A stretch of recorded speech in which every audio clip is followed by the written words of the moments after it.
मसीह यीशु के जिंदा जलाली और बाबरकत नाम में आप सबकी सलामती चाहता हूँ। कितना अच्छा होता है जब हमें अपने मुखालिफ की चाल का पहले से पता लग जाता है।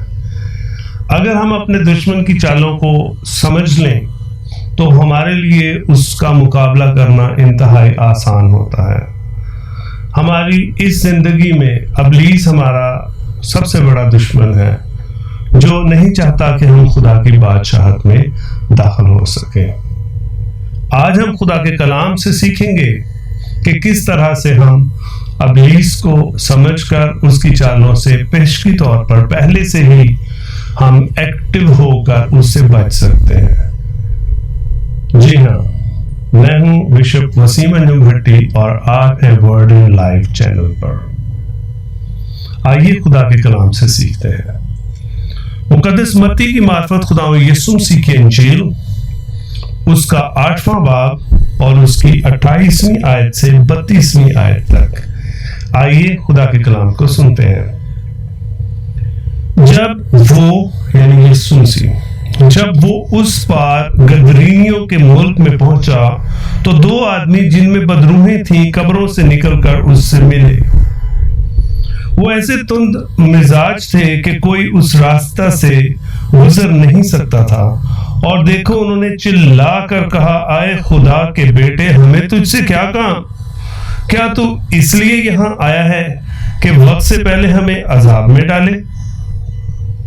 उनसे कुछ दूर बहुत से सूअरों का गौल चल रहा था।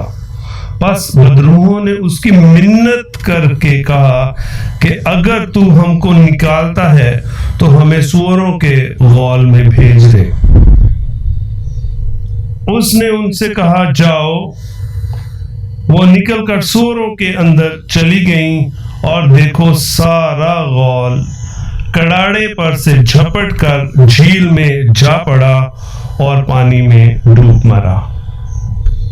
मेरे अजीज भाइयों, बहनों, बेटों, बेटियों, ये हवाला आपने बहुत बार सुना होगा, अपने संडे स्कूल में भी, अपनी चर्च सर्विस में भी।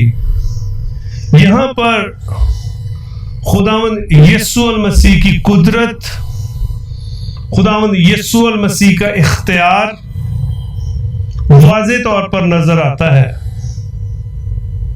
आज हम इसमें से एक और पहलू पर गौर करते हैं, वो ये कि बदरवाह खुदावंद यीशु मसीह का सामना किस तरह करती हैं। अब जब खुदावंद यीशु मसीह गदरीनियों के मुल्क में पहुंचा तो दो आदमी जिनमें बदरूहें थीं कब्रों से निकलकर उससे मिले। अब वो कब्रों में रहते थे, जहां मुर्दे दफन होते हैं, वहां रहते थे। और उनके बारे में क्या कैरेक्टर उनका है कि वो ऐसे तुंद मिजाज थे, और वो बदरूहों की वजह से था कि कोई उस रास्ते से गुजर नहीं सकता था। वो झपट पड़ते थे, उन पर अटैक करते थे, उनको नुकसान पहुंचाते थे और किसी के काबू में नहीं आते थे। और यही वजह थी कि लोग उस तरफ जाने से घबराते थे, कतराते थे, जाने से डरते थे कि कहीं उनको नुकसान ना पहुंचे। और जब उन्होंने खुदा यीशु मसीह को देखा तो चिल्ला कर कहा, आए खुदा के बेटे, हमें तुझसे क्या काम? तू इस रास्ते को क्यों आ गया? हमें कोई काम नहीं, तू इस रास्ते तो कोई आता ही नहीं। इस रास्ते को सब लोग छोड़ चुके हैं, यहाँ पर हमारा राज है, हम यहाँ पर रहते हैं, हमें तुझसे कोई काम नहीं। और फिर सवाल किया, क्या तू हमें वक्त से पहले अजाब में, क्या तू इसलिए आया कि वक्त से पहले हमें अजाब में डाल दे? मेरे अजीज भाइयों, बहनों, बेटों, बेटियों, आइए कुछ सीखते हैं। ये जो बदरवाह है, ये क्या है, कौन है? क्योंकि बहुत सारों के लिए ये टॉपिक न्यू होगा इस पहलू को, तो इस पर और भी बहुत से वीडियो पैगामात मैं जारी करूंगा। तो स्टेप बाय स्टेप मैं इसके ऊपर रोशनी डालूंगा ताकि आपको इनके मुतालिक भी इल्म हासिल हो ताकि आप इनकी चालों से बच सकें। तो आसमान पर एक लड़ाई हुई जिसमें इब्लीस अपने 1/3 फरिश्तों के साथ लड़ा और वो आसमान से शिकस्त खा गया। इसकी डिटेल में हम जाएंगे जरूर, इसके बारे में मजीद वीडियोस भी मैं भेजूंगा, तो आप जरूर देखिएगा, आपको बड़ी बरकत मिलेगी, उससे कुछ नया सीखने को मिलेगा।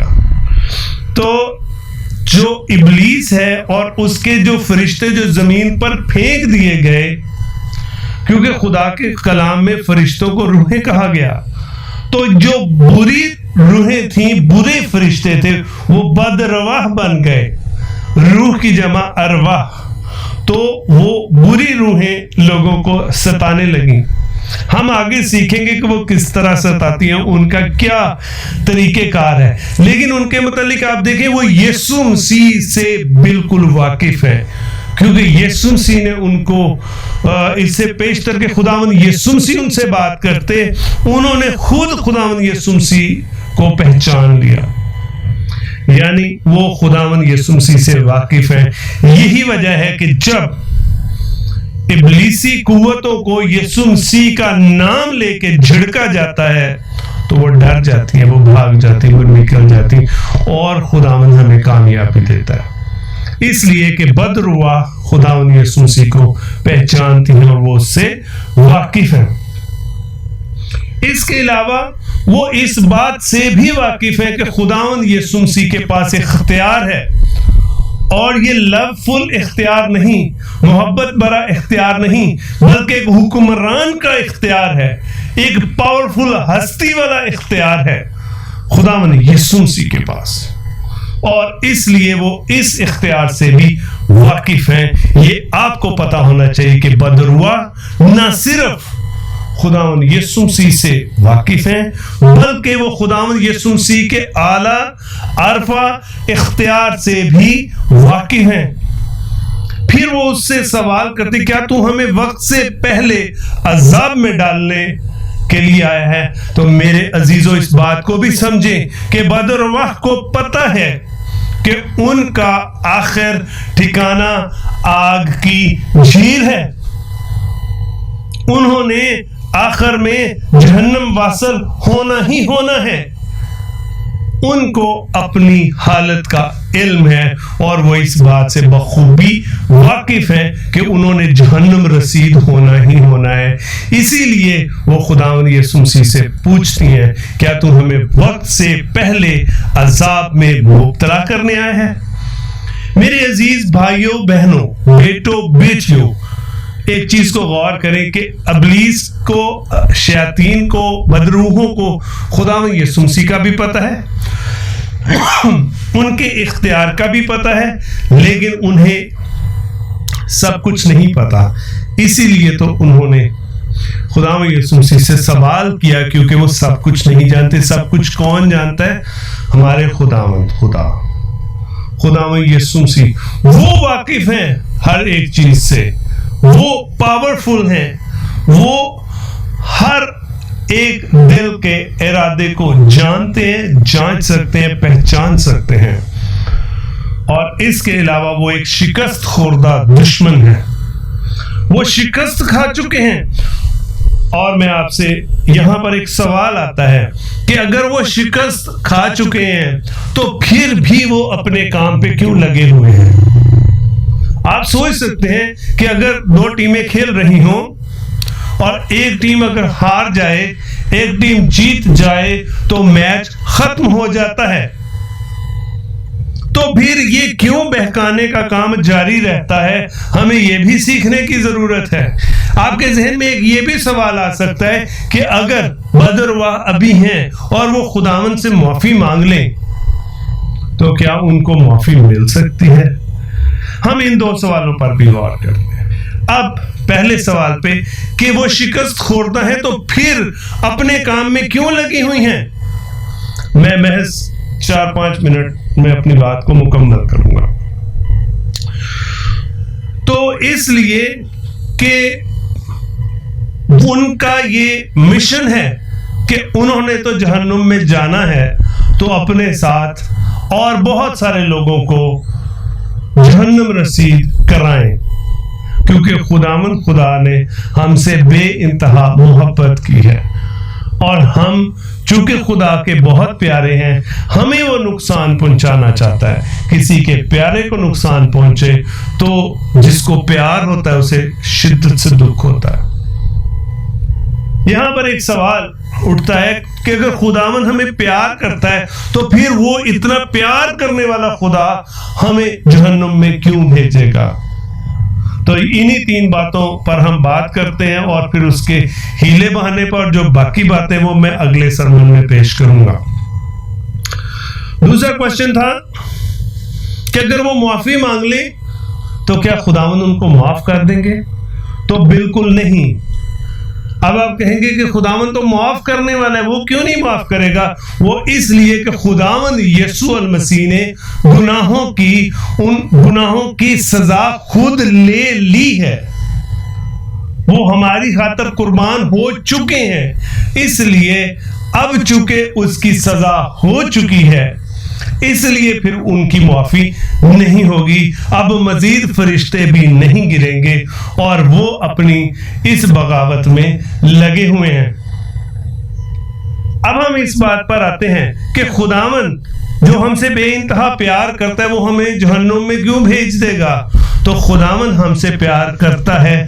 खुदावंद ने हमें एक आजाद मर्जी दे रखी है और हदायत के लिए किताब दे रखी है और हमारी मददगारी के लिए पाक रूह अनायत कर दिया गया है।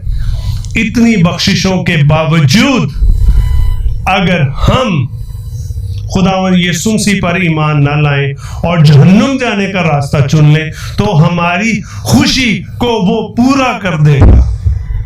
खुदावंद खुदा हमारी खुशी को पूरा कर रहे हैं। अपनी खुशी के लिए उन्होंने हमें चुन लिया, खुदावंद यीशु मसीह को भेज दिया। हदायत के लिए उसका कलाम मौजूद है, मददगार पाक रूह मौजूद है। हमें उस पे अमल करना चाहिए, उसके कलाम पे अमल करना चाहिए, उसके पाक रूह की हदायत को मानना चाहिए। मेरे अजीज भाई और बहनों, अबलीस हम पर अटैक जाती तौर पर कम करता है, बल्कि हमें ऐसा माहौल देता है जिसमें हम बहकर अपनी आजाद मर्जी के तहत गुनाह करें और खुदावंद की नजरों में गिर जाएं। मिसाल के तौर पे नौजवानों को सबसे ज्यादा किस चीज की अट्रैक्शन है? अपनी सिनफे मुखालिफ की। तो उसको ऐसे मौके मिलेंगे, ऐसी तन्हाई मिलेगी जिसमें वो गुनाह कर गुजरे।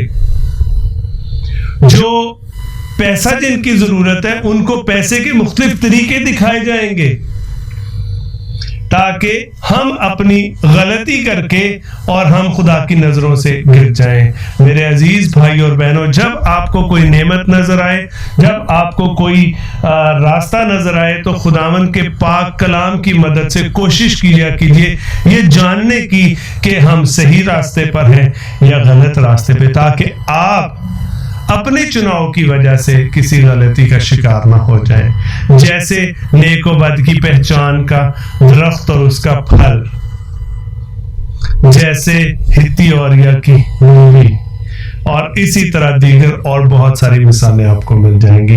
अगली वीडियो के साथ मैं मजीद आपके लिए कलाम मुकद्दस की बातें लेकर आऊंगा। अगर आप इस चैनल पे न्यू हैं तो इसे जरूर सब्सक्राइब कीजिए। मुझे अपनी दुआओं में याद रखें ताकि मैं ज्यादा से ज्यादा आपको खुदा के कलाम की बातें पहुंचा सकूं। घर पे रहिए, महफूज रखिए, खुद महफूज रहिए और खुदावंद के कलाम पर अमल करने की कोशिश कीजिए। खुदावंद आप सबको बड़ी बरकत दे, आपको अबलीस के हमले, शैतान की चालों से महफूज रखे और आप खुदावंद की कुदरत के बायस महफूज रहें, हमेशा की जिंदगी के वारिस हो। खुदावंद आप सबको बड़ी बरकत दे। आइए अपने सरों को झुकाइए। खुदावंद कदूस आसमानी बाप, मैं तेरा शुक्र करता हूँ उन बेटों के लिए, बेटियों के लिए, बहनों के लिए, भाइयों के लिए जिन्होंने इस कलाम को सुना है। खुदा उन सबको बड़ी बरकत देना, उनके ज़हनों को रोशन करना ताकि वो अबलीस की चालों को समझें और उससे बच सकें। मेरी इस दुआ को सुन और कबूल कर, क्योंकि मांग लेते हैं तेरा मीठा मुकद्दस पाक नाम लेकर। आमीन आमीन आमीन।